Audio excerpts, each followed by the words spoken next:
Timbog sa buy-bust operation sa Cubao, Quezon City ang isang lalaki at kanyang ka-live-in. Hinuli rin ang dalawang nilang parokyano. Narito ang unang balita ni Jay Sabale. Kuya, gaano katotoo yung paratang sa inyo, kuya? Target ng buy-bust operation si Reynaldo Apostol, na kilala umanong tulak sa bahagi ng Cubao sa Quezon City. Ikinasa ang bentahan ng shabu sa isang apartel sa Aurora Boulevard pasado alas 9 kagabi.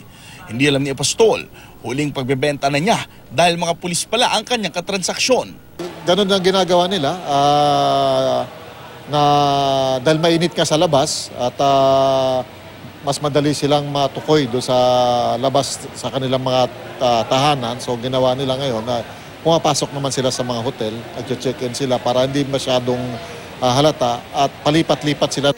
Nahuli rin ang kinakasama nitong si Cristina Bilbao at mga parokyanong sina Donald Soraya at Nelce Kalimbo. Tumangging magsalita ang mga sospek sa harap ng kamera maliban kay Kalimbo na itinangging may kinalaman siya sa illegal na droga.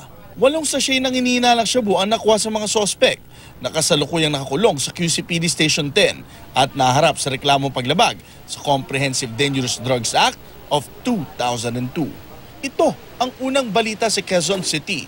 Jay Sabale, reporting.